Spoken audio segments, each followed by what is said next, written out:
இன்றைய தினம் கவி சக்கரவர்த்தி கம்பனுடைய பெருவிழாவிலே வினை பலன் இது குறித்து கம்பனுடைய சிந்தனைகளை பரிமாறிக்கொள்வதற்கான வாய்ப்பு வினைப்பயனால் எனக்கு கிடைத்திருக்கிறது. இதில் ஐயா சண்முக வடிவேல் அவர்கள் விட்டுட்டேன். இந்த அதுக்கு சிரிச்சவர் நான் இருக்கிறேன்னு ஒரு சிரிப்பு சிரித்து காமிச்சார். என்னை விட்டுட்டியே அப்படிங்கிறதுக்காக ஒரு சிரிப்பு சிரிச்சார். அந்த சவுண்டு காதல் அவர் இருக்கிறார் அப்படி. இதுதான் விதி. நம்முடைய கீழை நாட்டு மக்களுடைய உணர்வில் ஊறிப்போன ஒரு விஷயம் ஊழ் என்பது. முன்னை ஊழ் வாழ்விலே தொடர்ந்து வருகிறது என்கிற நம்பிக்கை அல்லது அறிவுபூர்வமான ஒரு அணுகுமுறை இஸ் வெரி லாஜிக்கல். காரணம், நான் செய்கிற ஒவ்வொரு செயலும் ஒரு விளைவை ஏற்படுத்தும். அந்த விளைவு என்பது மீண்டும் என்னிடத்தில் வேறு வகையான ஒரு கோணத்தில் வந்து சேரும். அது ஒரு விளைவை ஏற்படுத்தும். அதில் ஒரு நியாயம் இருக்கு. there is a logical approach. அதில் நாம் செய்கிற செயல்களுக்கு தொடர்பே கிடையாது அப்படின்னு சொன்னால், ஏதோ பூமிக்கு வந்தோம், நாம் சில செயல்களை செய்கிறோம், அதுக்கு முன்னையும் பின்னையும் அதுக்கு எந்த விதமான தொடர்பும் கிடையாது அப்படின்னு சொன்னால் அது சரியாக இருக்க முடியாது. இந்த விதியை பற்றிய சிந்தனையை தொடங்குவதற்கு போதே எல்லா மதங்களும் கொஞ்சம் சவுண்ட் குறைச்சி வைங்க. எல்லா மதங்களுமே உலகத்தில் விதியை பற்றி சொல்லுது. ஆனால் எல்லாம் ஒரே அர்த்தத்தில் சொல்லலை. இப்போ பௌத்த சமண மதங்களும் விதியை ஒப்புக்கொள்ளுகிறது. சைவ வைணவ மதமும் விதியை ஒப்புக்கொள்ளுகிறது. இஸ்லாம் கிறிஸ்துவ மதங்களும் விதியை ஒப்புக்கொள்ளுகிறது. ஆனால் ஒரே அர்த்தத்தில் இல்லை. எப்படி? பௌத்த சமண மதங்கள் என்ன சொல்லுகின்றன? விதி அல்லது வினை என்கிற கோட்பாடு அது வலிமையாக கர்ம வினை செயல்படும் அப்படிங்கிற அளவில் ஒப்புக்கொள்ளுகிறதே ஒழிய அதை உறுத்து வந்து ஊட்டுவதற்கு, உன்னிடத்தில் வந்து சேர்ப்பதற்கு, அதற்கான ஒரு விளைவை உன்னிடத்தில் ஏற்படுத்துவதற்கு ஒரு பரமாத்மா, ஒரு கடவுள் என்பது அவசியமில்லை என்பது சமண பௌத்த மதங்களுடைய கோட்பாடு. அதாவது ஒரு நபர் உட்காந்துக்கிட்டு இந்த அக்கௌண்ட்ஸ் எல்லாம் பார்த்து அதன்படி உனக்கு கொடுக்க வேண்டியதை கொடுக்கறதுக்கெல்லாம் அவசியம் இல்லை அப்படிங்கிறது சமண பௌத்த மதத்தினுடைய கோட்பாடு. ஆனால் இஸ்லாம் கிறிஸ்துவ மதத்தில் எப்படின்னு கேட்டால், எழுதுறாரு ஒவ்வொரு நெல்லின் தலையில் கூட யாருக்குன்னு எழுதுறாருன்னு விதி எழுதுவதை பற்றிய குறிப்பு இஸ்லாத்திலையும் கிறிஸ்துவத்திலையும் கூட இருக்கு. ஆனால் அவங்க என்ன சொல்றாங்க அப்படின்னு கேட்டால், நீ முன்னாடி ஜென்மத்தில் செய்த செயல் பின்னாடி ஜென்மத்தில் அதெல்லாம் கிடையாது, ஒரே ஜென்மந்தான்.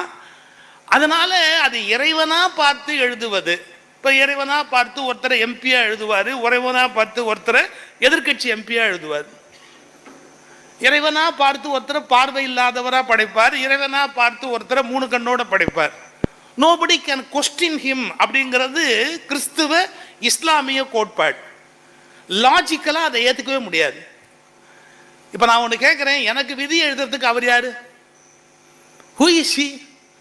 நீ பூமியில் போய் நாள்தோறும் ஒரு கூட்டத்தில் பேசி 10,000 பேர் உயிரை எடுத்து நீயும் படாத பாடுபட்டு அதெல்லாம் அவர் இஷ்டத்துக்கு அவர் எழுதுவார் அப்படின்னு சொன்னால், வாட் ரைட் ஹி ஹேஸ்? அது கடவுளாகவே இருக்கட்டுமே, அவருக்கு என்ன பெரிய அத்தாரிட்டி இருக்குது? அப்படி ஒருத்தந்தால விதி எழுது, நீ கண்ணு இல்லாமல் போகிற அப்படின்னு கொடுக்க முடியுமா? அதனால கிறிஸ்டியானிட்டி அண்ட் இஸ்லாமில் சொல்லப்பட்ட விதி என்பது லாஜிக்கலாக திங்க் பண்ணுறவங்களால ஏற்றுக்கொள்ள முடியாது. சமண பௌத்த மதத்திலையும் சைவ வைணவத்திலையும் சொல்லப்பட்டது தொடர்ச்சி இருக்கிறது. உண்மை செயலுக்கு ஏற்ற விளைவு. இப்போ நான் சம்மந்தம் இல்லாமல் ஒரு கேள்வி கேட்குறேன். கண் இல்லாமல் பிறந்தவங்க உலகத்தில் இருக்கிறாங்க, காது இல்லாமல் பிறந்தவங்க எவ்வளோ பேர் உலகத்தில் இருக்கிறாங்க, மூக்கு இல்லாமல் பிறந்தவங்க உலகத்தில் எவ்வளோ பேர் இருக்கிறாங்க, கை இல்லாமல் பிறந்தவங்க எவ்வளோ பேர் இருக்கிறாங்க, தொப்புள் இல்லாமல் பிறந்தவன் எவனுமே கிடையாது. லாஜிக்கலாக யோசிச்சு பாருங்க. அது இல்லாமல் யாராவது பிறந்திருக்கிறானா சொல்லுங்க? இந்த உலகத்தில் தொப்புள் இல்லாமல் பிறந்தவன் யாராவது இருக்கிறானா? அதுக்கு என்ன தொட்பூழ்னு பேரு? முன்னை தொடர்பு. ஊழ்னா தொடர்பு. தொட்பூழ் அப்படின்னு சொன்னா என் தாயோடு எனக்கு ஏற்பட்ட தொடர்பு, என் தாய்க்கு அவளுடைய தாயோடு ஏற்பட்ட தொடர்பு, அவளுக்கு அவள் தாயோடு ஏற்பட்ட தொடர்பு, அந்தரத்தில் என் பிறப்பு நிகழவில்லை, தொடர்ச்சியால் நிகழ்கிறது என்பதை விளக்குகிற வார்த்தை ஊழ், தொட்பூழ்னு பேர். முன்னை தொடர்பினாலே தான் நாம் வந்திருக்கிறோமே ஒழிய நம்ம சடனா இந்த உலகத்துக்குள்ள வர முடியாது. ஒரு தொடர்ச்சியின் காரணமாகத்தான் நம்முடைய பிறப்பு நிகழ்கிறது. உடலும் சரீரமும் முன்னை தொடர்ச்சியின் காரணத்தில் நமக்கு கிடைப்பதை போலவே வாழ்வில் இன்ப துன்பங்களும் மகிழ்ச்சி துக்கங்களும் கூட நமக்கு முன்னை தொடர்பு காரணமாகவே கிடைக்கிறது என்பது கீழை நாட்டு சமயங்களுடைய அழுத்தமான கோட்பாடு. இதுல சமண பௌத்தத்துக்கும் சைவ வைணவத்துக்கும் ஒரு தகராறு இருக்குது. ஏன்னா இதை தருவதற்கு ஒரு இறை என்பது அவசியம் இல்லைன்னு சமண பௌத்தர்கள் விட்டுட்டாங்க. இதை தருவதற்குன்னு ஒரு கடவுள் அவசியம் இல்லை அப்படின்ட்டாங்க. நாம கூட அதை தருவதற்கு ஒரு கடவுள்ங்கிறதுக்காக அவரை வச்சிருக்கல, அதுலேருந்து எஸ்கேப் பண்றதுக்கு மாத்திரை கொடுக்கறதுக்கு நமக்கு ஒரு கடவுள் வேண்டி இருக்குது. ஏன்னா நம்ம அயோக்கியத்தனம் பண்ண உடனே உண்டியல்ல போய் காசு போட்ட உடனே அதுக்கு வாங்கிட்டு அந்த பாவத்திலேருந்து நம்மளை காப்பாத்துறதுக்கு ஒரு ஆள் வேண்டி இருக்குது இல்ல. நான் என்ன வேணாலும் குற்றமே பண்ணுவேன், என்ன வேணாலும் வம்பே பண்ணுவேன், என்ன வேணாலும் பாவமே பண்ணுவேன், ஏன் என் பாவத்தின் மன்னிக்க கூடாது? என்னுடைய செயல்களை எல்லாம் மன்னிச்சு எனக்கு நல்ல பிறவி கொடுக்கூடாது? நமக்கு பாவங்களை புண்ணியங்களை எழுதுகிற இறைவன்கிறது ஒரு கோட்பாடு. ஆனா அதை விட ரொம்ப முக்கியம் என்னன்னு கேட்டா, அதிலிருந்து நம்மை விடுவிக்க கூடிய சக்தி அவனுக்கு உண்டு. அப்படிங்கிறதுக்கு நமக்கு ஒரு கடவுள் தேவைப்பட்டது. நம்ம எந்த எக்ஸ்ட்ரீமுக்கு போயிருக்கிறோம் அப்படின்னு சொன்னா, கடவுளே இந்த மண்ணுக்குள்ள மனிதனாக அவதாரம் என்று எடுத்து வருகிற போது விதி அல்லது வினை அவனுக்கும் கட்டுப்பாட்டை ஏற்படுத்தும். வைணவர்கள் அதுக்கு ஒரு டெக்னிக்கலா ஒன்று சொல்வாங்க, அது தானே ஏறிட்டு கொண்டது, அவர் தானே தனக்குத்தானே வருவித்து கொண்டது, தானே தனக்கு அவரே வகுத்து கொள்வது அப்படின்னு சொல்லுகிறார்கள். சொல்லட்டும். ஆனாலும் கொஞ்சம் ஆழமா யோசிக்கணும். எவ்வளவு தூரத்துக்கு யோசிச்சாங்கிறதுக்கு சொல்றேன் பாருங்க. ராமாவதாரம் கிருஷ்ணாவதாரம் இந்த கதையில எடுத்துக்கிட்டீங்கனாலே விதி எவ்வளவு தூரத்துக்கு வேலை செய்யுதுன்னு அந்த கதை அமைப்பிலேயே வைத்தார்கள். இப்போ கிருஷ்ணாவதாரத்தில் நீங்க எடுத்துக்கிட்டீங்க, அது பின்னால வந்தது. ராமாவதாரம் முன்னால இருக்கு. அந்த ராமாவதாரத்தில் நீங்க எடுத்துக்கிட்டீங்கன்னா அதே பரம்பொருள் 4 பேரா பிறக்கிறார். ராமன், லக்ஷ்மணன், பரதன், சத்ருகனன் பிறக்கிறாரு. தசரதனும் மற்றவர்களும் அவனை கொஞ்சுகிறார்கள். இங்க இந்த அவதாரத்தில் 4 பேரை ஒரே ஆள் கொஞ்சி இருக்கிறார். கிருஷ்ணாவதாரத்தில் என்னடா அப்படின்னு கேட்டான், ஒரே ஆளை 4 பேர் கொஞ்சி இருக்கிறான். கிருஷ்ணனுக்கு வசுதேவர் அவனுடைய பெற்ற தந்தை, வளர்த்தது நந்தகோபர். அப்ப நந்தகோபருடைய துணைவையும் வசுதேவருடைய துணைவையும் இங்கு 4 ஒருவராகவும் அங்கு ஒருவனே 4 வருகிறது. ஒரு தொடர்பு அது. ராமாவதாரத்தில் ஒருவர் 4 கிருஷ்ணாவதாரத்தில் 4 ஒருவராக. இது ஒரு பெரிய விஷயமா தெரியாது. இதுக்கு அடுத்த ஸ்டேஜுக்கு போனோம். ராமாவதாரத்தில் அவர் யாருக்கு சைடு எடுக்கிறாரு? ராமாவதாரத்தில் அவர் சைடு எடுத்தது வாலியை கொல்லுகிறார், சுக்ரீவனுக்கு பட்டம் கட்டுகிறார். வாலி இந்திரனுடைய மகன், சுக்ரீவன் சூரியனுடைய மகன். இந்திரனுடைய மகனுக்கு ஆபத்து விளைவித்து சூரியனுடைய மகனுக்கு ஆதரவு தெரிவித்தது ராமாவதாரம். கிருஷ்ணாவதாரத்துக்கு வாங்க, அர்ஜுனன் சைடு எடுத்தாரு, அதே சமயத்தில் கர்ணனை போட்டு தள்ளினாரு. அப்ப என்னடா நடந்ததுன்னு கேட்டா, இங்க இந்திரன் மகனை கொன்று சூரியன் மகனுக்கு ஆட்சி கொடுத்தார், அங்கே சூரியன் மகனை கொன்று இந்திரன் மகனுக்கு ஆட்சி கொடுத்தார். இதுல இருந்து கூட்டணியை கடவுளே மாத்திக்குவார் அப்படிங்கிற உண்மையையும் நீங்க தெளிவா புரிஞ்சுக்கணும். சந்தர்ப்பத்துக்கும் ஏற்ற மாதிரி கூட்டணி வச்சுக்கிறது தப்பு இல்லைன்னு பரமாத்மா நமக்கு சொல்லி இருக்கிறார்னு புரிஞ்சுக்கணும். பர்மனண்டா ஒருத்தரோட எல்லாம் இருக்க முடியாது, அதுக்கு தகுந்த மாதிரி மாத்திக்க வேண்டியதுதான் அப்படின்னு சொல்லி இருக்கிறார். அப்படி அர்த்தம் இல்லாமே இதை விட ஒரு வேடிக்கையான பொருள் இருக்கு. இந்த இந்திரன், இந்த கதைகள் இதையெல்லாம் தாண்டி வாலியை மறைந்திருந்து கொன்றது ராமாவதாரம். வாலியை மறைந்திருந்து கொன்றது ராமாவதாரம், விதி வலியது என்பதால் கிருஷ்ணன் மறைந்திருக்கும் போது வேடனால் அம்பு விட்டு கொல்லப்பட்டது கிருஷ்ணாவதாரம். அவர் காலில் புறா மாதிரி அந்த உள்ளங்கால் தெரியறத பார்த்து வேடன் அம்பு விட்டா செத்தான். அப்ப நம்மால் எப்படி கதை எழுதி வச்சிருக்கிறார்னா, கடவுளை கூட விதி கட்டுப்படுத்தும். போன ஜென்மத்தில் என்ன பண்ணாரோ அந்த ஜென்மத்துக்கு அடுத்த ஜென்மத்தில் அவரும் பதில் சொல்லி ஆகணும் அப்படிங்கிற அந்த கணக்கை கடவுளிடத்துல கூட பொருத்தி வைத்து நம்முடைய மதம் பார்த்து கொண்டே இருக்கிறது. இது ஒரு முன்னுரைக்காக சொல்றேன். இப்ப அதுக்கு அடுத்த ஸ்டேஜுக்கு போவோம். இந்த விதியிலிருந்து மனிதன் வெளியிலேயே வர முடியாதா? அதிலிருந்து அவன் தன்னை அறுத்து கொண்டு வெளியிலேயே வர முடியாதா? அது சிந்திக்கிறவனுக்குரிய கேள்வி, படிக்கிறவனுக்குரிய கேள்வி அல்ல. சிந்திக்கிறவனுக்குரிய கேள்வி வேறு, படிக்கிறவனுக்குரிய கேள்வி வேறு. என்னுடைய அபிப்பிராயம், நாட்டில் படிக்கிற 90 பேர் சிந்திப்பதில்லை. நாட்டில் படிக்கிற 90% மக்கள் சிந்திப்பதே கிடையாது. இப்ப சிந்திப்பவனுக்கு விடை வேறு, படிப்பவனுக்கு விடை வேறு. எப்படி சார்? புத்தர் கடைசி காலத்துல குளிச்சுட்டு, ஆத்துல குளிச்சுட்டு நடந்து போய் ஒரு மரத்தடியில உட்கார்றார் புத்தர். அப்படி உட்காருகிற போது அவருடைய காலடி தடத்தை ஒரு ஜோதிடர் பார்க்கிறார். புத்தர் யாருன்னு அவருக்கு தெரியாது. அப்போ அவருடைய காலடி தடத்தை இப்படி பார்த்துட்டு, சாமுத்திரிகா லட்சணத்துல வல்ல ஒரு ஜோதிடர் அவர். அந்த காலை நல்லா ஊன்றி பார்த்துட்டு, இது ஒரு சக்கரவர்த்தியினுடைய காலா இருக்கணுமே, இவன் உலக புகழ்பெற்ற ஒரு சக்கரவர்த்தியா இருக்கணுமே, இந்த இடத்துல யார் வந்தா, யார் குளிச்சா, அதுக்குள்ள எங்க போயிருக்க முடியும்? ஒரு சக்கரவர்த்தி மறைஞ்சிருக்க முடியாது, பெரிய தேர் படை குடியோடல வந்திருக்கணும்னு தேடிக்கிட்டே அந்த காலடி அப்படியே தேடிக்கிட்டே வந்தா ஒரு மரத்தடியில புத்தர் உட்கார்ந்து இருக்கிறார். அது பரதேசியா உட்கார்ந்து இருக்கார். அவன் ஒரு கேள்வி கேட்டான், இங்க ஒரு சக்கரவர்த்தி வந்தாரான்னு கேட்டான். எதுக்கு கேட்கிறார்? இந்த காலடி தடமெல்லாம் பார்த்தா ஒரு அரச குமாரன், அரச சக்கரவர்த்தியினுடைய காலடி. என்னுடைய கணக்குப்படி, நான் சாமுத்திரிகா லட்சணத்துல வல்லவன், அந்த கணக்குப்படி பார்த்தா இது ஒரு அரசகுமாரனுடைய காலமைப்பு. அவர் இங்க வந்துட்டு போனாரான்னு கேட்டார். புத்தர் சிரிச்சுக்கிட்டே சொன்னார், ஒரு காலத்துல நான் ராஜகுமாரன் தான், நானும் ஒரு பெரிய ராஜ்யத்துக்கு தலைவன் தான். இப்ப இதெல்லாம் நான் நம்ப மாட்டேன். நீ இப்ப பரதேசியா உட்கார்ந்துருக்கிற கோலத்துல, ஆனா நீ ராஜகுமாரன் ஒன்று சொன்னா நான் எப்படி நம்புறதுன்னு. அதுக்கு புத்தர் ஒரு அழகான ஆன்சர் சொன்னார். என்ன? விழிப்புணர்வு அடையாத வரையில் ஒருவன் விதிக்கு கட்டுப்பட்டவன், விழிப்புணர்வு பெற்ற மாத்திரத்திலேயே விதி அவனுக்கு கட்டுப்பட்டது. விழிப்புணர்வு பெறாத வரையில் ஒரு மனிதன் விதிக்கு கட்டுப்பட்டவன். அவேர்னஸ், அந்த விழிப்புணர்வு பெற்ற மாத்திரத்திலேயே விதி அவனுக்கு கட்டுப்பட்டது.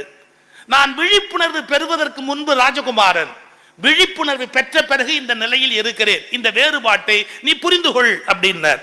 அப்ப அவன் சொன்னா, என் சாஸ்திரத்தெல்லாம் தீய வச்சு கொளுத்துறதா, நான் படிச்ச இந்த வித்தையெல்லாம் தீய வச்சு கொளுத்துறதா? அவசியம் இல்லை. அது ஓரளவுக்கு உண்மை என்பதையும் மறுக்க முடியாது, ஆனால் அது நிலைத்த உண்மை அல்ல என்பதும் மறுக்க முடியாதுன்னார்.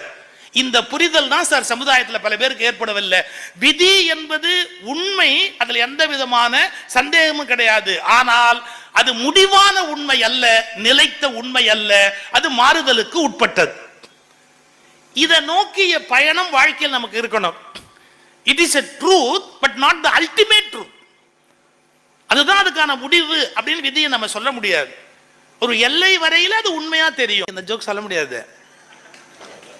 அதாவது நமக்கு வேற ஒண்ணுமே வழி தெரியலன்னு வச்சுங்க, கடைசியா பழிய தூக்கி போடுறதுக்கு விதி தான் பெஸ்ட், விதி தான் ஃபைனலான விஷயம். வேற எதுலையும் நம்ம ஒன்றும் பண்ண முடியாது அப்படின்னா. அவருக்கு ஒரு பாட்டி இருந்தாங்களாம். நிஜமா இருந்தாங்களாம்.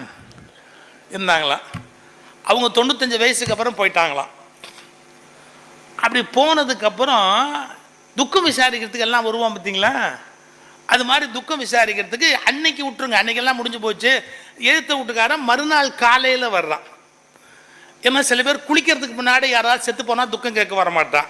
மறுநாள் குளிக்கிறதுக்கு முன்னாடி கேட்டுட்டு போனாதான் வசதி அப்படின்னு மறுநாள் குளிக்கிறதுக்கு முன்னாடி துக்கம் கேட்கறதுக்கு வர்றான். இவர்கிட்ட கேட்டிருக்கிறான், பாட்டி என்ன பண்ணுச்சு? உண்மையில யோசிச்சு பார்த்தா ஒன்றும் பண்ணல. 95 வயசுல போறதுக்கு என்ன பண்ணணும்? ஒன்றும் பண்ணல. இருந்தாலும் நெஞ்ச வலிக்குதுன்னு சொன்னா, நீங்க என்ன பண்ணீங்க? நாங்க என்ன பண்ணோமா? உடனே ஒரு காரை வச்சுக்கிட்டு தஞ்சாவூர் பெரிய ஆஸ்பத்திரி கூட்டு போலான்னு. நீ எல்லாம் படிச்சவனா? அவன் கேட்கறான், நீ எல்லாம் படிச்சவனா? 95 வயசுல தஞ்சாவூர் போற வரைக்கும் தாங்குமா? உள்ளூர்ல ஒரு டாக்டர் இருக்காரு, அவர்கிட்ட காட்டணுங்கிற அறிவு இல்லை, இப்படி பாட்டியை கொன்னுட்டீங்களேன்னா இவர் நினைச்சாரா, சரி இபி கோல புக் பண்ணாம நம்மள விடமாட்டான் போல் இருக்குமே, என்ன பண்றது அப்படி அவன் போயிட்டான். அடுத்தாம்பல ஒருத்தன் வந்தான், பாட்டி பாட்டி என்ன பண்ணிச்சு, நெஞ்ச வலிக்குது, என்ன பண்ணீங்க, தெருக்கோடியில ஒரு டாக்டர் மாத்திட்டார், தெருக்கோடியில ஒரு டாக்டர், அவரை போய் பார்க்கலாம் அப்படின்னு போனேன். அவன் கேட்டான், படிச்சவனா நீ, தெருக்கோடி டாக்டர் எமனுக்கு ஏஜென்சி எடுத்திருக்காய, நீ போய் அவங்ககிட்ட காட்டி பாட்டியை கொண்டே போட்டிய. ஸோ இன்னைக்கு நம்மளை அரெஸ்ட் பண்ணாம விடமாட்டாங்கன்னு முடிவு பண்ணிட்டார். எப்படி, தெருக்கோடி டாக்டர்கிட்ட காமிச்சு பாட்டியை கொண்டே போட்டீங்களே அப்படின்னு. மூணாவதா ஒருத்தன் வந்தான், பாட்டி பாட்டி என்ன பண்ணுச்சு, ஒன்றும் பண்ணல. இப்போ அதுக்கு மேலே நம்ம எப்படி ப்ரொசீட் பண்ணுவான், பாட்டி பாட்டி என்ன பண்ணுச்சு, ஒன்றும் பண்ணல, அப்புறம் எப்படி போச்சு, விதி நேரம் வந்தா நீயும் போகணும் நானும் போகணும், வேற வந்தா அப்படிதான் எல்லாரும், விதி வந்தா போக வேண்டியது தான் அப்படி. அவர் என்ன சொல்ல வராரு, அன்ஆன்சரபிள் கொஸ்டின்ஸ், உங்களால் முடிவு சொல்ல முடியாத விஷயங்களை எல்லாம், விடை காண முடியாத வினாக்களுக்கெல்லாம் விதி என்பதை ஒரு முற்றுப்புள்ளியாக நாம் பயன்படுத்தி கொண்டிருக்கிறோம். ஆனா உண்மை அது அல்ல. முன்னை செயலுக்கும் இப்போது நாம் அனுபவித்துக் கொண்டிருக்கிற சில இன்ப துன்பங்களுக்கும் தொடர்பு இருக்கிறது. இந்த இன்ப துன்பங்கள் முன்னைய செயலின் விளைவு அப்படிங்கிற ஒரு உணர்வு இருக்கு இல்லையா, அதைத்தான் நாம விதி அல்லது வினை அப்படிங்கிற கருத்துல சொல்றோம். இந்த ரெண்டு சொல்லுக்கு நடுவிலே ஒரு சின்ன வித்தியாசம் இருக்கு. வினை என்பது செயலை குறிக்கும், விதி என்பது அதற்கான ரூலை குறிக்கும். ரூல் இப்படி பண்ணா அப்படி நடக்கும்னு சொல்ற அந்த ரூல் இருக்கு இல்லையா, தட் இஸ் கால்டு விதி. அதை செய்திருக்கிற செயல் இருக்கு இல்லையா, அது வினை. ஆனா நம்ம இந்த செயலையே அந்த தத்துவமாக குறிப்பிடுகிற நல்வினை, தீவினை, இருவினை, முன்னை வினை, இப்படி நிறைய பயன்படுத்திட்டோம், இலக்கியங்களுக்குள்ள கொண்டு வந்துட்டோம். இப்ப எப்படி யோசிக்கணும் அப்படின்னு கேட்டா, இந்த வினை பயன் என்பது முயற்சியோடு சேர வேண்டும் என்பது கம்பன் வற்புறுத்துகிற ஒரு அழகான விஷயம். இந்த இடத்தை இளைஞர்கள் புரிஞ்சுக்கணும். நான் முதல்ல இளைஞர்களுக்கு ராமாயணம் எப்படி விதி கொள்கை பயன்படும் அப்படிங்கிறதுக்கான ஒரு இடத்தை மட்டும் முதல்ல சொல்ல விரும்புறேன். எது நடந்தாலும் அது விதின்னு சொல்லி பேசாம விட்டுற முடியுமா? உன் முயற்சி வேண்டாமா? நீ அதுக்கு உழைச்சிருக்க வேண்டாமா? அப்படி உழைக்காமையே எல்லாம் விதின்னு சொல்லிக்கிட்டே இருந்தா யாராவது ஏற்றுக்கொள்ள முடியுமா? அதுக்கு ஒரு உதாரணத்தை கவி சக்கரவர்த்தி கம்பன் சொல்றார். எங்க சொல்றார், சுக்ரீவனும் ராமனும் முதலாக சந்திக்கிறார்கள். அந்த சுக்ரீவனும் ராமனும் சந்திக்கிற காலத்துல சுக்ரீவனுக்கு துணை இல்லாமல் இருந்த போது ராமன் துணையாக வந்து கிடைக்கிறார், பலமான துணையாக கிடைக்கிறார். ஆனா ராமன் சுக்ரீவனுக்கு துணை என்பது முக்கியம் அல்ல. ராமன் எப்படி சுக்ரீவனுக்கு துணையோ அப்படி சுக்ரீவனும் ராமனுக்கு பெரிய துணையாக தேவைப்படுகிற காலம் அந்த காலம். இது யாரும் புரிஞ்சுக்க மாட்டாங்க. சின்ன மனுஷனுக்கு பெரிய மனுஷன் தான் துணை வேணும்னு அவசியம் இல்லை. பல சமயத்துல பெரிய மனுஷனுக்கு சின்ன மனுஷன் துணையும் அவசியமா தேவை. இன்னும் சொல்ல போனா பல சின்ன மனுஷனை கூட வச்சிருந்தா தான் நீ பெரிய மனுஷனாவே ஷைன் பண்ண முடியும். இது உலகத்தோட இயற்கை. இன்னும் அதை விட முக்கியமான, பல சின்ன மனுஷனாவே வாழ்நாள் முழுக்க வச்சிருந்தாதான் நீ பெரிய மனுஷனாவே ஷைன் பண்ண முடியும். அது அதை விட முக்கியம். அதனால சின்ன மனுஷன் துணை எனக்கு தேவையில்லைன்னு யாரும் பேச முடியாது. ராமனுக்கு சுக்ரீவனும் தேவை, சுக்ரீவனுக்கு ராமனும் தேவை. ரெண்டு பேரும் ஒருத்தர் அப்படி தழுவின உடனே கவி சக்கரவர்த்தி கம்பன் என்ன சொன்னான் தெரியுமா, முயற்சியும் விதியும் இணைந்தது போல அப்படின்னு. எவ்வளவு அழகான வார்த்தை பாருங்க. முயற்சியும் முன்னை விதியும் நமக்கு இணைந்தால் எப்படி வாழ்வில் வெற்றி உண்டாகுமோ அதுபோல் இங்கே ராமனும் சுக்ரீவனும் இணைந்ததால் இருவருக்கும் வெற்றி உண்டாகிறது. கூட்டமுற்று இருந்த வீரர் குறித்தது ஓர் பொருட்டு முன்னாள் ஈட்டிய தவமும் முன்னை செய்தது, ஈட்டிய தவமும் பின்னர் முயற்சியும், பின்பு அவர்கள் செய்து கொண்டிருக்கிற முயற்சியும், முன்னை வினையும் பின்னர் முயற்சியும் இயைந்தது ஒத்தார். அது ரெண்டும் இணைஞ்சா எப்படி ஒரு டீம் சக்சஸ்ஃபுல்லா இருக்குமோ அது மாதிரி வீட்டு வாழ் அரக்கர் என்னும் தீவினை வேரின் வாங்க கேட்டு உணர் கல்வியோடு ஞானமும் கிடைத்ததொத்தார். சோ நாம முதல்ல ஒரு கன்க்ளூஷனுக்கு வருவோம். வெறும் விதின்னு பேசாம சோம்பேறித்தனமா இருக்கக்கூடாது. எல்லாமே முயற்சி தான், விதினே ஒண்ணு கிடையாது அப்படின்னு ஒரு என்ன சொல்றது மட்டை அடிக்கிற மாதிரி பேசிக்கொண்டே இருப்பதுலயும் அர்த்தம் கிடையாது. சில சமயத்தில் எல்லாமே பண்ணி நடக்காம போனது இல்லையா, எல்லாமே சரியாவே இருந்து இந்த உலகத்துல தோத்து போனவன் இல்லையா, எல்லா வகையிலையும் சரியான ஒரு உழைப்பு அப்படியே செய்து முடித்து கூட அடைய வேண்டிய வெற்றி அடைய முடியாமல் போன கால சூழ்நிலை அப்படின்னு ஒண்ணு இல்லையா? இருக்கு. ஆனா என்ன கணக்கு சொல்றாங்க பெரியவங்க, நீ எல்லா முயற்சியும் பண்ணி இந்த காலத்துல தோத்து போனாலும் இந்த முயற்சியின் கணக்கை பிரபஞ்சம் வரவு வைத்துக் கொண்டு அடுத்த வேலையை தொடங்குகிற போது இதை உனக்கு சேர்த்து கொடுக்கும். இதான் ரொம்ப முக்கியம். இப்ப அது உடனடியா பலன் தராட்டியும் பரவாயில்லை சார், இப்ப அது எந்த விதமான பலனும் தராம இருக்கலாம். ஆனா அது பின்னாளில் நீ முயற்சி ஒரு காரியத்தை தொடங்கும் போது சில சமயம் உழைப்பே இன்றி கூட உனக்கு ஒரு வெற்றியை தரும். ஏன்னா அது முன்னாடி நீ அதுக்கு உழைச்சிருக்கிற, அதுக்காக நீ பாடுபட்டு இருக்கிற, அதனுடைய பலனை இப்போது அது கொடுத்து கொண்டு இருக்கு. அப்போ முதல்ல கம்பனுடைய கருத்து போக்கு எப்படி இருக்கிறது அப்படிங்கிறத பார்க்கிறோம். சரி, விதியை ஒத்துக்கொண்டு கம்பன் பேசிய இடங்கள் இருக்கு, விதி எப்படி பணி செய்கிறது அப்படின்னு சொல்றதுக்கான இடம் இருக்கு. உங்களுக்கு அந்த காட்சியை நினைவு ஊட்டினா புரிஞ்சுக்குவீங்க. ராமனுக்கு பட்டாபிஷேகம் இல்லைன்னு சொல்லிட்டாங்க. பட்டாபிஷேகம் இல்லைன்னு சொன்ன உடனே ரொம்ப கோபம் வருது லக்ஷ்மணனுக்கு. இது என்ன நியாயம், கொடுக்க வேண்டியவனுக்கு கொடுக்க வேண்டிய ஆட்சியை கொடுக்கலையே அப்படிங்கிற ஒரு வருத்தம் வருது லக்ஷ்மணனுக்கு. அப்போ கண்ணோ பின்னான்னு திட்டுறான், அப்பா உட்பட எல்லாரையும் உட்பட அவன் தனா பின்னான்னு திட்டுறான். அம்மா கைகையை திட்டுறான். அப்ப ராமன் அவனை சமாதானப்படுத்துறான். டே என்னடா இப்படி பேசுற, கோபமா பேசுற, ஒரு நதியில தண்ணீர் வரலன்னு சொன்னா அது நதியோட தப்ப, ஒரு நதியில தண்ணீர் வரலன்னு சொன்னா மழை பெய்யாம இருக்கலாம், மலையிலேருந்து தண்ணீர் வராம இருக்கலாம். அப்ப யாருடைய பிழை? நதியின் பிழை என்று நரும் புனல் இன்மை. நதியில தண்ணி வரலன்னா நதியை கோச்சுக்க முடியுமா? அற்றே பதியின் பிழை என்று யாரு தசரதனுடைய தப்புன்னு நினைக்கிறியா? கிடையாதுடா. எங்கேயாவது இவ்வளவு அன்பு காட்டுற அப்பா திடீர்னு கூப்பிட்டு ஆட்சி உனக்கு இல்லை வெளியே போ காட்டுக்கு போன்னு சொல்லுவாரா? பதியின் பிழை என்று பயந்து நம்மை புறந்தாள் மதியின் பிழை என்று. நம்மளை வளர்த்து ஆளாக்குனாலே அம்மா கைகேயி, அவளுக்கு திடீர்னு புத்தி கோளாறு இப்படி வருமா? அவ இந்த வார்த்தையை சொல்வாளா? மதியின் பிழை என்று மைந்த விதியின் பிழை. இது விதியினால ஏற்பட்டது, நீ இதற்கு என்னை வெகுண்டது. சார், இந்த டாக்டர்ஸ் என்ன பண்ணுவாங்க, சில நேரத்தில் எந்த மருந்தும் கொடுக்க முடியலன்னா ஸ்லீப்பிங் டோஸ் போட்டுருவாங்க. வேற எந்த மருந்தும் ஒர்க் அவுட் ஆகல, அவருக்கு என்ன பண்றது, இப்போதைக்கு பெயின் தெரியாமல் இருக்கணும், அந்த பெயின் தெரியாமல் இருக்கிறதுக்கு ஒரு செடக்டிவ் இன்ஜெக்ஷன் தூக்கி போட்டு விட்டுருவாங்க. அதை போட்டாச்சுன்னு சொன்னால் அந்த வலி தெரியாது.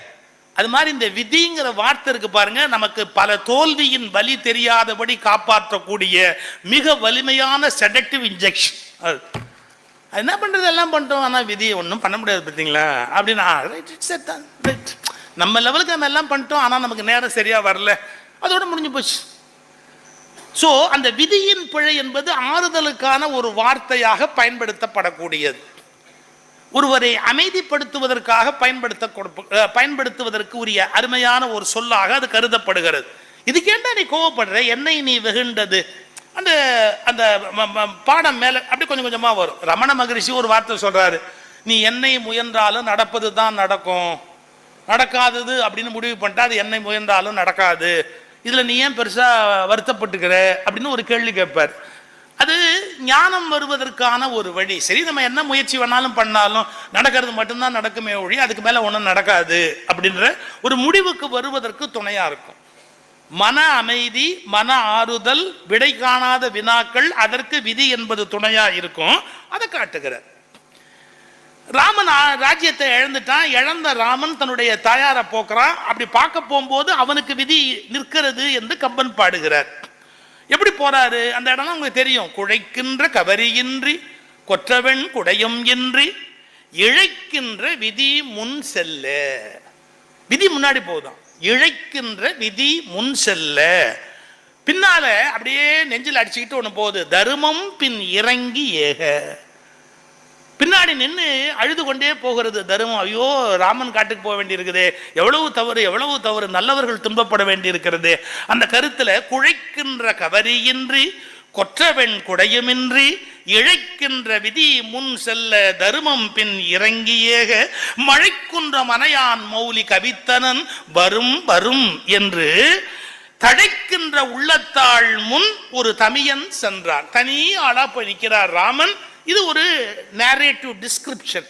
ராமன் எப்படி நின்னாருங்கிறத சொல்றது. இந்த இடத்துல எப்படி நிறுத்திட்டு இப்ப ராமனுக்கு விதி அப்படின்னு எழுதுறாரு கம்பன். விதி முன்னாடி போகுதுன்னார். நீங்க யுத்த காலத்துல வந்து படிச்சா ஒரு பியூட்டி இருக்கும். அதுல என்னன்னா கும்பகர்ணனுக்கு விதின்னு சொல்லுவாரு கவி சக்கரவர்த்தி கம்பர். நல்ல கவனிக்கணும். ராமனுக்கு விதின்னு சொல்ற போது இழைக்கின்ற விதி முன் செல்லனாரா, முன்னாடி போயிட்டு இருக்குது. இழைக்கின்ற விதி முன் செல்ல. கும்பகர்ணனுக்கு எப்படிடா போகுதுன்னா விதி நின்றது பிடர் பிடித்து உந்த நின்றது. என்ன சார் டிஃபரன்ஸ்? பின்னாலேருந்து தள்ளுதுறான். அதுவும் இந்த பிடர் பிடித்து உந்த அப்படி பின்னாலேருந்து விதி கும்பகர்ணனை தள்ளுதா. எப்படி? விதி நின்றது பிடர் பிடித்து உந்த நின்றதுன்னா இந்த இடத்துல கம்பன் தூக்கி சாப்பிட்டார். எப்படி? ராமனுக்கு விதின்னு சொல்றது மரியாதையா முன்னாடி போகுது, கும்பகர்ணனுக்கு பின்னாலேருந்து தள்ளுது. இதை போலீஸ் அரெஸ்ட் பண்ற காட்சியை பார்த்தா புரியும். எப்படி? பெரிய மனுஷனை அரெஸ்ட் பண்ண வேண்டியிருக்குன்னு வச்சுங்க. இப்ப நிறைய பெரிய மனுஷன் உள்ள போக வேண்டி வந்தான். பெரிய மனுஷனை அரெஸ்ட் பண்ண வேண்டியிருக்குன்னு வச்சுங்க. போலீஸ் எப்படி பேசுவாங்க தெரியுமா? Excuse me sir, you are under arrest. ஏன் நாளைக்கு பவருக்கு வந்துட்டேன், அதனால போலீஸே பணிவா பேசுவாங்க. Excuse me sir, you are under arrest அப்படின்பா. அப்புறம் ப்ளீஸ் ஃபாலோ மீ, நீங்க பின்னாடி வாங்க அப்படின்ட்டு ஜென்ட்லா அது போட்டுக்கு அப்படியே போகும். எது? போலீஸ் ஆஃபீஸர் மேலே போவான். பேட்ட ரவுடிய பெரியார் பின்னாலே தள்ளுவான். இதை கம்பன் நினைச்சு எழுதினாரோ நினைக்காம எழுதினாரோ தெரியல. இதை எழுதுனதை படிச்சப்ப எனக்கு வந்து ஞாபகம். ராமன் கிட்ட அவ்வளவு மெஜஸ்டிக்கா இழைக்கின்ற விதி முன் செல்ல, ஆனா அதுவே வந்து கும்பகர்ணனுக்கு விதி நின்றது பிடர் பிடித்து உந்த நின்றது. நீங்க இது இப்படியே எடுத்துக்காதீங்க, நான் சொன்னதுக்காக அப்படியே எடுத்துக்காதீங்க. நீ சொன்ன எதை எடுத்துக்கிட்டோன்னு கேக்குறீங்களா? நான் சொன்னது நிறைய கேட்டிருந்தா நாடு உருப்பிட்டு இருக்குமே. இருக்கட்டும், அது ஒரு பக்கம் அப்படியே இருக்கட்டும். அதாவது எப்படி எடுத்துக்கணும் தெரியுங்களா? நீ எப்படிப்பட்டவனாக இருக்கிறாயோ அதற்கேற்ப விதி உன்னிடத்தில் பணிந்து போகும் என்ற உண்மையை புரிந்து கொள்ளுங்கள். உங்களுக்குள்ள அந்த ஞானமும் அந்த தைரியமும் இருந்த விதி வரணும், பின்னாடி அது பாட்டுக்கு வரட்டும். இப்ப ரமண மகரிஷிக்கு பிளவை நோய் வருது முதுகுல, ராமகிருஷ்ண பரமஹம்சருக்கு தொண்டையில வருது நோய். அவங்க என்ன அதை சீரியஸா எடுத்துக்கிட்டு கஷ்டப்பட்டு அழுதாங்களா? அதே நோய் வேற ஒருத்தனுக்கு இருந்தா என்ன ஆர்ப்பாட்டம் பண்ணியிருப்பான், எவ்வளவு அமங்கலம் பண்ணியிருப்பான். ஸோ நான் ஒரு வார்த்தை சொல்றது உண்டு, சஃபரிங் இஸ் மேண்டேட், அதாவது ப்ராப்ளம் இஸ் மேண்டேட்டரி. புரியுதா உங்களுக்கு? Problems are mandatory but suffering is optional. Suffering is optional. வேணும்னா நீங்க கஷ்டப்படலாம், வேணாம்னா கஷ்டப்படாம இருக்கலாம், இல்லையா? Problems are mandatory. உலகத்துல எல்லாருக்கும் கஷ்டம் என்பது பொது. எல்லாருக்கும் கஷ்டங்கிறது பொதுங்கிறதுனாலேயே அதை எல்லாரும் அதே மாதிரியே கஷ்டப்படணும்னு அவசியமே கிடையாது. நீங்க வேணும்னா கஷ்டப்படாம இருக்கலாம். இது ஒரு உதாரணத்துக்காக மட்டும் சொல்றேன். எமர்ஜென்சி டயத்தில் எம்ஆர் ராதாவை அரெஸ்ட் பண்ணி கொண்டு போய் இதில் போட்டாங்க, ஐஜி ஆஃபீஸில். ஐஜி ஆஃபீஸில் இருக்கிற ஐஜி படமெல்லாம் பார்த்துட்டு இவர் 19 இது வரைக்கும் இவர் திருவள்ளுவர் படத்தை காமிச்சு, இவர் ரொம்ப நாள் ஐஜியாக இருக்கிறாரு, ரொம்ப நாள் ஐஜியாகவே இருக்கிறாரு, இவர் படத்தை எல்லா இடத்துலையும் மாட்டிருக்காங்க. அப்போ கூட ஒருத்தன் கேட்டான், அண்ணன் உங்களுக்கு அறிவு இருக்கு, மிசால் அரெஸ்ட் பண்ணி கொண்டாந்து உள்ளே வச்சுருக்கேன், ஜோக் அடிக்கிறீங்க? இப்போ சிரிக்காட்டு எப்படா சிரிக்கிறது? இப்படி இவர் பேசிக்கிட்டு இருக்கும்போதே ஒய்ஃப்னு சொல்லக்கூடாது, ஒய்ஃபில் ஒருத்தர், அது இஷ்டம். அந்த அம்மா ஓடியாந்து, மாமா உன்னை உள்ளே வச்சுட்டாங்க மாமா, நீ ஒன்று பண்ணு மாமா, நான் இனிமேல் தப்பு பண்ண மாட்டேன்னு எழுதி கொடுத்தா போலீஸில் விட்டுருவாங்களா மாமா, எழுதி கொடுத்துருவேன். நான் என்ன தப்பு பண்ணேன்? ஒரே தப்பு பண்ணேன், வீட்டில் படுத்துருந்தேன். ஆனால் இப்படி எழுதி தட்டுமா, இனிமேல் வீட்டில் படுக்க மாட்டேன், எழுதி தட்டுமா சார்? இவ்வளவு கஷ்டத்துக்கு மத்தியிலும் அந்த ஆளுக்கு கேலியே சிரிக்குதான். இப்ப நீங்க வாழ்க்கையில நிபந்தனைகளோடு சந்திச்சீங்கன்னு வச்சுங்க, இதெல்லாம் இருந்தால் நான் மகிழ்ச்சியாக இருப்பேன் அப்படின்னா உங்க கண்டிஷனை எல்லாம் ஃபுல் பண்ணி நீங்க மகிழ்ச்சியா இருக்கவே முடியாது. எது நடந்தாலும் நான் நிம்மதியா இருப்பேன்டா அப்படின்னு முடிவு பண்ணிட்டா உங்களை யாராலும் அசைக்கவே முடியாது. ராமனுடைய லட்சியம் என்ன அப்படின்னு கேட்டீங்கன்னா, எவ்வளவு துன்பங்கள் வந்தாலும் துன்பத்துக்கு துன்பப்படாமை. அதுதானே சார் ஞானம்ங்கிறதுக்கு அடையாளம். பகவத்கீதையில துவந்த நிலை, அந்த இரட்டை மனோபாவத்திலிருந்து வெளியே வா, இன்பத்துக்கு இன்பப்படாமை, துன்பத்துக்கு துன்பப்படாமை. விதி இருக்கு, ஆனா அது மரியாதையா முன்னாடி போகுது. அதனால ராமன் பாதிக்கப்படவில்லை, வருத்தப்படவில்லை. அப்படி புரிஞ்சுக்கணும். வாழ்க்கையில் நமக்கு விதி துன்பத்தை ஏற்படுத்தினாலும் கூட பாதிக்கப்படாத நபராக நாம் இருப்பது எப்படி என்பதை கவி சக்கரவர்த்தி இங்க சொல்லுகிறார். இதே மாதிரிதான் அவருடைய வாழ்க்கையில் சொன்ன யாரு, கும்பகர்ணனுடைய வாழ்க்கையில விதி நின்றது, பிடர் பிடித்து உந்த நின்றது. ஏன்னா கும்பகர்ண இன்னொரு இடத்துலயும் சொல்றான், அத அவன் அட்வைஸ் பண்ண வேண்டியதெல்லாம் பண்ணிட்டான் ராவணனுக்கு, கேட்கறதா இல்லை. வாழ்க்கையில சில பேருக்கு நம்ம அட்வைஸ் பண்ணுவோம், நம்ம அட்வைஸ் பண்ண பண்ண கூடுதலா தப்பு பண்ணுவான். அது மாதிரி சில பேர் இருக்கிறார், நீ புத்தி சொன்னேன்னா இதை விட மோசமா பண்ணுவேன்பா. அவனுக்கு போய் அட்வைஸ் பண்ண முடியுமா? எவ்வளவு அட்வைஸ் பண்ண முடியுமோ அவ்வளவு அட்வைஸ் பண்ணி முடிச்சுட்டு கும்பகர்ணன் கடைசியா சொன்னா, நான் சொல்றது கொஞ்சம் கேளு, இந்த தேவி சீத்தை கொண்டு போய் விட்டுடு, ஏன் வென்றிவன் வருவன் என்று உரைக்கிலேன், விதி நின்றது பிடர் பிடித்து உந்த நின்றது.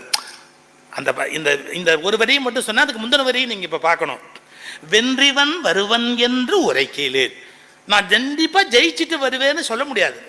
வென்றிவன் வருவன் என்று உரைக்கிலேன், விதி நின்றது பிடர் பிடித்து உந்த நின்றது, பொன்றுவன் செத்து போவேன், பொன்றுவன் பொன்றினால் பொலன்கொள் தோழியை நன்று என நாயக விடுதி, என் மரணத்தின் மூலமாவது நீ ஒரு கல்வியை கற்று அந்த சீத்தம்மாவை கொண்டு போய் அங்க விட்டுட்டு வர மாட்டியா என்று தன் மரணத்தின் மூலமாவது ராவணன் கல்வி கற்க வேண்டும் என்று விரும்புகிறான் கும்பகர்ணன்.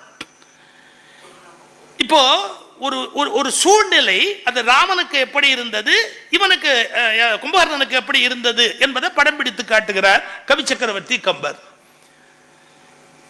இப்போ ஒரு கேள்வி வரும், மனிதர்களுக்கு விதி என்பது காலத்தினால வருகிறது, சூழலால வருகிறது, முன்பு செய்த செயல்களால வருகிறது. இதுல கூட சயின்ஸ் ஒரு கடுமையான கேள்வி கேட்குது. நீங்க உங்களை எத்தனை பேர் பிறவி மறுபிறவி என்பதை பற்றியே ஒப்புக்கொள்ளுகிற தைரியம் இருக்கான்னு எனக்கு தெரியாது, நான் அதை ஒப்புக்கிறவேன். கண்டிப்பா ஒவ்வொரு மனிதனுக்கும் பல பிறவி உண்டு. எழுகடல் மணலை அளவிடின் அதிகம் எனதிடர் பிறவி அவதாரம், எழுகடல் மணலை அளவிடின் அதிகம் எனதிடர் பிறவி அவதார். 7 கடல் மணலை கூட அள்ளிடலாம், என் பிறவி என்னன்னு நான் அணக்க முடியாதுங்கிறார் அருணகிரிநாதர். அது உண்மை. கண்டிப்பாக முன்னை பிறவி அடுத்த பிறவி என்ற ஒரு கணக்கு இல்லைன்னு சொன்னா லாஜிக்கே இல்லாம போயிடும் உலகத்துல. அதை நம்ம தெளிவா புரிஞ்சுக்கணும். இதுதான் கீழே நாடுகள் உலகத்துக்கு கொடுத்த மிகப்பெரிய தர்மம். அது பௌனம், அது பௌத்தமா இருக்கலாம், சமணமா இருக்கலாம், சைவமா இருக்கலாம், வைணவமா இருக்கலாம், எதுவா இருந்தாலும் இந்த பல பிறவி எடுப்பதால நம்முடைய இன்ப துன்பம் என்பது தொடர்கிறது அப்படிங்கிற கருத்து ஆழமான கருத்து. பட் அது மெடிக்கல்ல என்ன கொஸ்டின் இருக்கு அப்படின்னு கேட்டீங்கன்னா, மெடிக்கல் சயின்ஸ்ல இருக்கிற பெரிய கொஸ்டின் என்னன்னு கேட்டீங்கன்னா, அவங்களுடைய தியரி படி மெமரி சீட்டுங்கிறது பிரெயின் மட்டும்தான். மெமரி சீட், ஒரு விஷயம் நடந்ததுன்னு சொன்னா அதை மெமரி பதிவு பண்ணிக்கும். நீங்க மரண தருவாயில் இருக்காங்க பாத்தீங்களா, செத்த மாதிரி உள்ள போயிட்டு வெளியே வந்தவங்க இருக்கிறாங்க, அவங்க எல்லாரும் ஒரே எக்ஸ்பீரியன்ஸ் தான் சொல்றாங்க. என்ன சொல்றாங்க தெரியுங்களா, ஒரு ஒளி இருந்தது, அதை நோக்கி நாங்கள் வேகமாக போகிற மாதிரி இருந்தது, அப்போ என் பழைய வாழ்க்கை முழுக்க ஞாபகம் வந்தது, என்னுடைய எல்லா வாழ்க்கையும் ஞாபகத்துக்கு வந்தது, அப்புறமா திடீர்னு பார்த்தா மறுபடியும் நான் கண்ணை முழிச்சுக்கிட்டேன், ஆப்ரேஷன் தேட்டரில் இருக்கிறேன் அப்படின்லாம் சொல்லுவாங்க. நிறைய 90% அந்த மாதிரி இன்சிடென்ட் படித்து பார்த்தா அப்படி தான் பேசுவாங்க. அது என்ன தெரியுங்களா, உண்மையில் நம்முடைய மெமரி எந்த ப்ராப்ளம் வந்தாலும் அதை எப்படி சால்வ் பண்ணலாங்கிறதுக்கு எல்லா ஃபைலையும் வேகமாக புரட்டும்.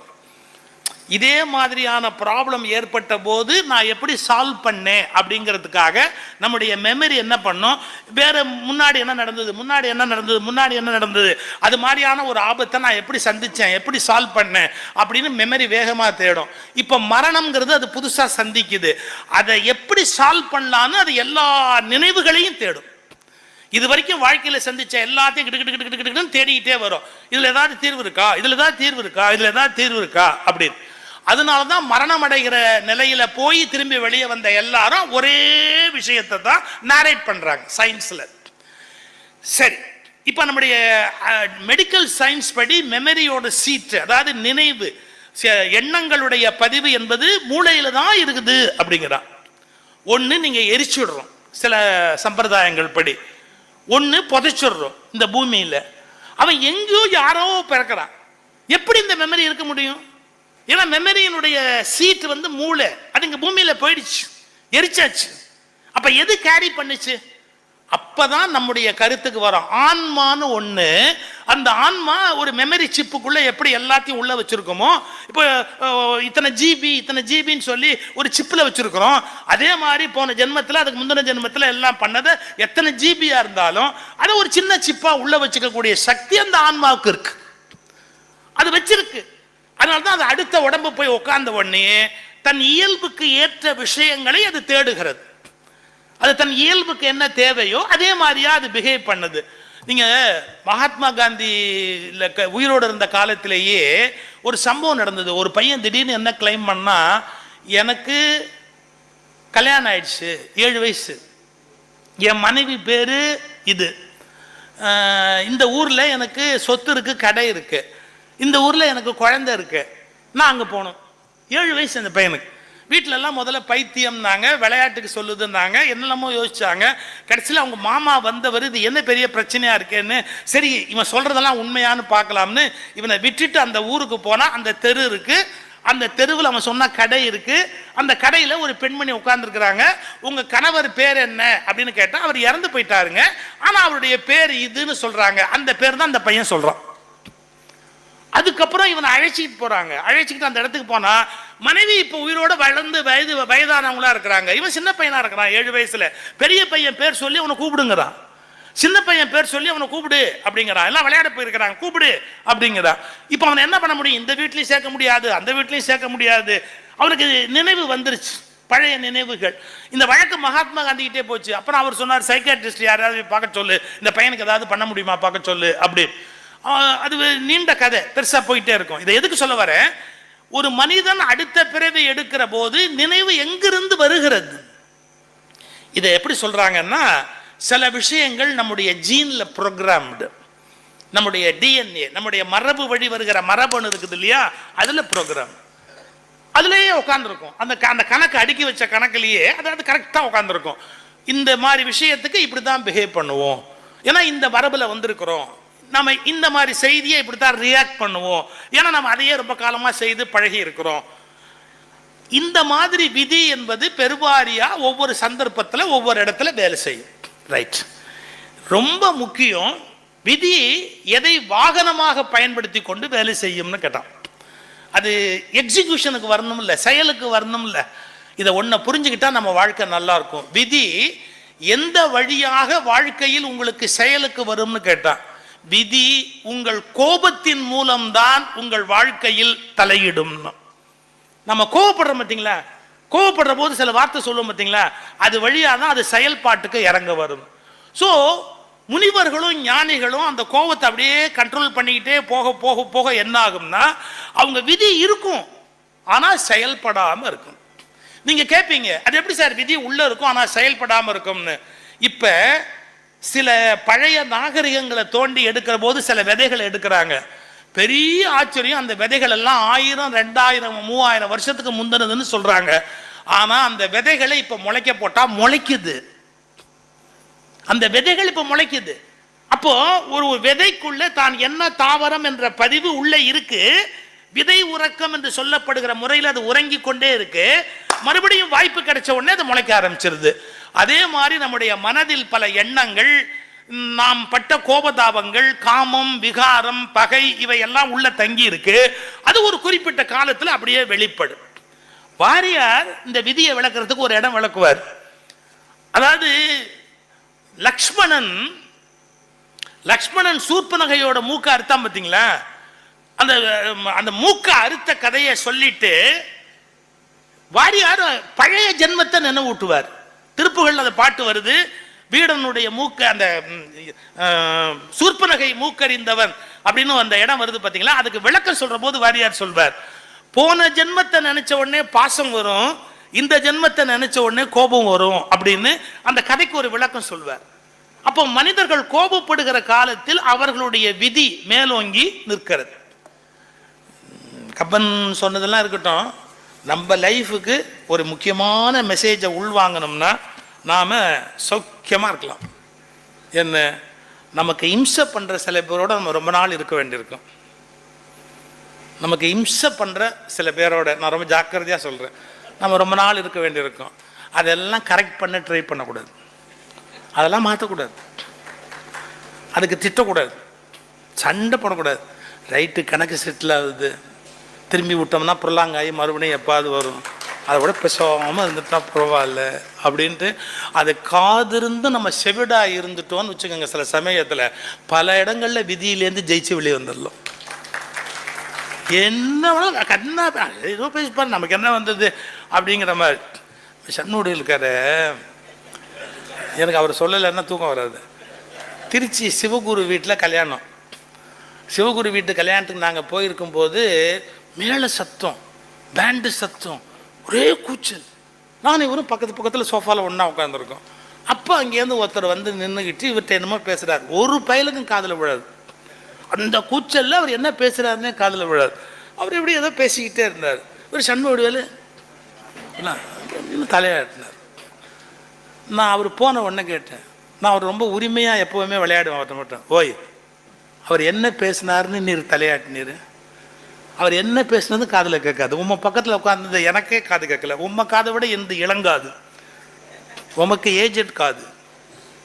என் காதிலே உழலை. என்ன பேசினாருன்னே உழலை. நீர் இன்னமும் மண்டே இப்படியே ஆட்டிக்கிட்டே இருந்தீர். என்ன சமாஜ் ஒரு வார்த்தை சொன்னார் சார். அவரை பார்த்தா நல்லவராக தெரியுது, கெட்ட வார்த்தை சொல்லியிருக்க மாட்டார். அவரை பார்த்தா நல்லவர் மாதிரி தெரியுது, கெட்ட வார்த்தை சொல்லியிருக்க மாட்டார். அதான் நமக்கு என்ன நஷ்டம், நானும் தலையத்திலே ஆடிட்டேன் அப்படின்ற. எனக்கு வாய் சும்மா இருக்குமா? திருமண வீட்டில் வாழ்த்து சொல்கிற போது இந்த சம்பவத்தையே சொன்னேன். இவர் எப்படி இருக்கார் பாருங்கள், இது மாதிரி இருக்க கற்றுங்க. யார் என்ன சொன்னாலும் சிரிச்சுக்கிட்டே தலையாட்டிருங்க, நிம்மதியாக இருக்கலாம். அதுவும் கல்யாணம் ஆகிறவங்க முக்கியமாக இதை கவனிச்சுக்கணும் அப்படின்னு நான் வாழ்த்து சொன்னேன் சார். முடிஞ்ச உடனே அந்த ஆள் மறுபடியும் அந்த மஞ்சப்பையை தூக்கிக்கிட்டு இவர்கிட்ட வந்து சொல்கிறாரு, யாரோ உங்களை தொந்தரவு பண்ணாங்கன்னு நினைக்கிறேன், யாரோ உங்களை வந்து இந்த மாதிரி தொந்தரவு பண்ணாங்கன்னு நினைக்கிறேன். இவர் அப்பவும் மண்டையாட்டுறாரு. நான் வேடிக்கைக்கு சொல்லலை. நான் ஆங்கிலத்தில் 2 வார்த்தை இருக்குது சார், ரெஸ்பாண்ட் அண்ட் ரியாக்ட் அப்படின்னு 2 வார்த்தை இருக்குது. லைஃப்பில் ரெஸ்பாண்ட் பண்ண பழகணுமே ஒழிய ரியாக்ட் பண்ண பழகக்கூடாது. ரெஸ்பாண்டுங்கிறது என்ன, ரியாக்டுங்கிறது என்ன அப்படின்னா, இப்போ ஒய்ஃபே வந்து சில விஷயம் சொல்கிறா, அப்படியே பாட்டு சொல்லிட்டே இருந்தான்னு வச்சுங்க. இப்போ என்ன பண்ணுங்கிற, வாங்கிட்டு வரணும் அவ்வளோதானே, சாயங்காலம் வரத்துக்குள்ளே உனக்கு வேணும் அவ்வளோதானே, வந்துடும், அவ்வளோதான். இப்போ வந்து சொல்கிறீங்க, காலையே சொல்லியிருந்தா என்ன, அதெல்லாம் இன்னும் கடைசி நிமிஷத்தில் சொல்கிறவளுக்கு தான் மனைவினே பேர். she has every right, அவளுக்கு அந்த அதிகாரம் இருக்கு அவளுக்கு. இப்போ நம்ம ரியாக்ட் பண்ணணும்னு வச்சுங்க ஒவ்வொரு ப்ராப்ளத்துக்கும், அதுக்கு முடிவே இல்லாமல் போயிடும். ரெஸ்பாண்ட் பண்ணணும். இந்த விதியை சமாளிக்கிறது இதே டெக்னிக் தான். நமக்கு ஒரு துன்பம் வருகிற போது நம்ம உடனே என்ன பண்றோம், எனக்கு யார் துன்பம் பண்ணானோ அவனுக்கு நான் ஏன் துன்பம் பண்ணக்கூடாது, இந்த நினைப்பு வருது இல்ல, அவனுக்கு நான் ஏன் துன்பம் பண்ணக்கூடாது அப்படின்னு நினைக்கிறேன் பாருங்க. அதுக்கு பதிலாக எப்பவோ ஏதோ நான் தப்பு பண்ணியிருப்பேன், அதனால எதுவும் பரவாயில்ல, இப்போ என்ன கெட்டு போச்சு, அவங்க பண்ணா பண்ணிட்டு போறாங்க, அது நமக்கு இது இப்படியே இருக்கட்டும். ராமனுக்கு கைகேயி கெடுதல் பண்ணலையா, ஏத்துக்கலையா? எத்தனை பேரு ராமனை விட ஒரு சிறந்த மனிதனை உலகத்தில் பார்க்க முடியுமா? அவருக்கு அவ்வளவு பேர் தொந்தரவு பண்றாங்க, எப்படி அவரால் அக்செப்ட் பண்ணிக்க முடியுது? தாய் தீயள் என்று நீ துறந்த என் தெய்வமும் மகனும் தாயும் தம்பியும் ஆம்பரம் தருக, தீயள் என்று நீ துறந்த என் தெய்வமும் தம்பியும்ங்கிறான். கைகேயை விட ராமனுக்கு கெடுதல் பண்ணிருக்க முடியாது வேற யாரும் ஒருத்தர். ஆனா கோவப்படலையே, அக்செப்ட் பண்ணிக்கிறாரு. அப்ப என்ன அர்த்தம், முன்னை வினைப்பயனால் இவள் இந்த செயலில் ஈடுபட்டாள், அதுக்கு நான் பெருசா ரியாக்ட் பண்ணி இப்ப ஒன்னும் ஆக போறது இல்லை, அவளை திட்டுவதாலேயோ கோவப்படுவதாலேயோ எந்த விதமான பயனும் இல்லை, நான் அதை அக்செப்ட் பண்ணிக்கணும். இந்த உணர்வு வாழ்க்கையில வந்து மிகப்பெரிய மேன்மையை உண்டு பண்ணும். புத்தர்கிட்ட ஒருத்தன் என்ன பண்ணா, ஒரு தடவை காரி துப்பிட்டான், மூஞ்சி மேலே காரி துப்பிட்டான், ரொம்ப கோவத்தில். அவர் துணியால் அப்படி தொடச்சிக்கிட்டு நீ இன்னும் ஏதாவது சொல்ல விரும்புகிறாயான்னு கேட்டார். எப்படி, நீ இன்னும் ஏதாவது சொல்ல விரும்புகிறாயா?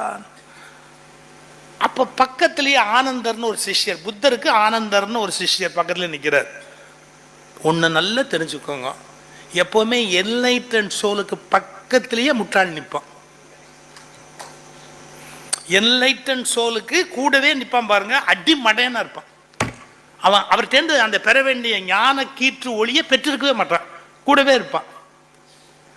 ஆனந்தர் கோபமா கேட்டான், அவன் எச்ச துப்புறான் மூஞ்சியில, அவனை பார்த்து இன்னும் ஏதாவது சொல்ல விரும்புகிறாயா, என்கிட்ட விடுங்க அவனை, அவனுக்கு எப்படி பதில் சொல்லணுமோ நான் சொல்றேன் அவனுக்கு. புத்தர் சொன்னாரு, ஆனந்தா அப்படி வா.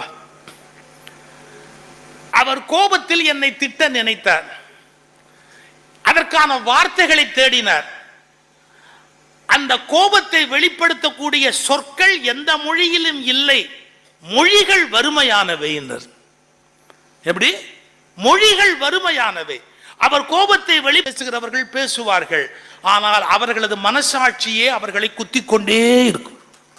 அவர்களுக்கு மிக நன்றாக தெரியும் நாம் தேவையில்லாமல் ஒரு நல்ல ஆத்மாவை காயப்படுத்துகிறோம் என்பது அவர்களுக்கு கண்டிப்பாக புரியும்.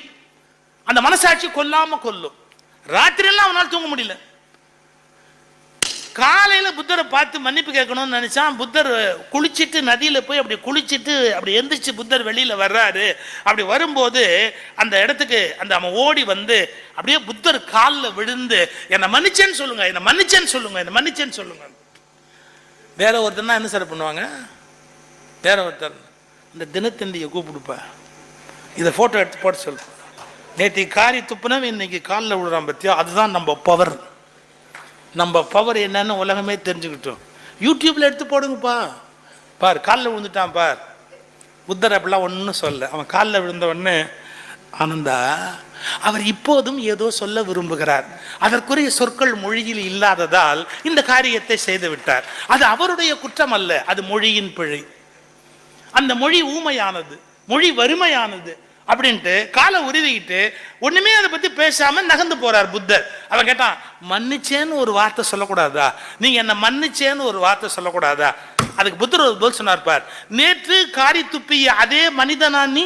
இப்போது அந்த மனிதன் நகர்ந்து விட்டார், அந்த மனிதன் ஓடிவிட்டார். இப்போது வந்திருக்கிற நீ குற்றமற்ற ஒரு மனிதன். உன்னில் நான் மன்னிப்பதற்கு என்ன இருக்கிறது? அதனால் உன்னை மன்னிப்பது என்ற பேச்சுக்கே இங்கு இடமில்லை. அப்பதான் புத்தர் ஒரு பொன்மொழி சொன்னார், ஒரே நதியில் 2 முறை கால் நனைக்க முடியாது. ஒரே நதியில் 2 முறை கால் நனைக்க முடியாது. ஏன்? நதி ஓடிக்கிட்டே இருக்குது. நீங்க காலை வச்சீங்கன்னு வச்சுங்க, தண்ணி ஓடி போயிடும். ஒரே நதியில் 2 முறை கால் நனைக்க முடியாது. எல்லா மனிதனும் ஓடுகிற நதியினர், எல்லா மனிதர்களும் ஓடுகிற நதி. அப்ப ஓடுகிற நதி மாறிக்கொண்டே இருக்கும், மனிதர்கள் மாறிக்கொண்டே இருப்பார்கள். பெர்னாஷா ஒரு வார்த்தை சொன்னார் சார், உலகத்திலேயே அறிவாளி என் டெய்லர்னா. ஏன்? அவன் தான் அப்பப்ப என்ன அளவு எடுக்கிறான். மற்றவன் எப்பவோ எடுத்த அளவு வச்சு என் உயிர் எடுக்கிறான், இவன் ஒத்தன் தான் என்ன அப்பப்ப அளவு எடுக்கிறான். பெர்னாஷாவுடைய வார்த்தை. இப்ப ராமாயணத்துல நம்ம புரிஞ்சுக்க வேண்டியது என்ன? பட்டம் கிடைக்க வேண்டிய ராமனுக்கு கிடைக்கவில்லை. காடு போகாமல் நாட்டில் ஆள வேண்டிய ராமனுக்கு அந்த நாட்டில் ஆள முடியவில்லை. போன இடத்தில் வந்த பிறகும் சீதைக்கு மிகப்பெரிய அக்னி பிரவேசம் என்ற துன்பம் வருகிறது. எது நடந்தாலும் ரியாக்ட் பண்ணி பகை பண்ணி கோபதாபங்களுக்கு உட்படுகிற போது, சாபங்களை கொடுக்கிற போது விதி தொடர்ந்து விடுகிறது. நீங்க உடனே சாபத்தை கொடுத்துட்டீங்கன்னா விதியை தொடர்ந்து விடுகிறது. அந்த நேரத்தில் நீங்க சாபத்தை கொடுக்கறத நிறுத்திட்டு இது விதி அப்படின்னு ஏற்றுக்கொள்ள தொடங்கினா விதி நின்று விடுகிறது. விதியை நிறுத்துகிற கலையைத்தான் ஞானிகள் நமக்கு கற்றுக் கொடுக்கிறார்கள். விதியால் துன்பப்படுகிற கலையை அஞ்ஞானிகள் நமக்கு கற்றுக் கொடுக்கிறார்கள். விதியில் இருந்து விலகி நிற்கிற கலையை நம்முடைய ஞானிகள் கற்றுக் கொடுக்கிறார்கள். ரியாக்ட் என்பதை நிறுத்திவிட்டு ரெஸ்பாண்ட் என்கிற ஆங்கிளுக்கு போகிற போது விதி நின்று விடுகிறது என்பதை விளக்குவதுதான் ராமனுடைய பர்சனாலிட்டி. அது ராமனுடைய அந்த தோற்றத்தின் அடையாளம். இதை மிக அழகாக கவி சக்கரவர்த்தி கம்பன் படம் பிடித்து காட்டியிருக்கிறார் என்பதை சொல்லி இந்த வாய்ப்பை வழங்கியமைக்கு நன்றி பாராட்டி வணங்கி விடைபெறுகிறேன். நன்றி.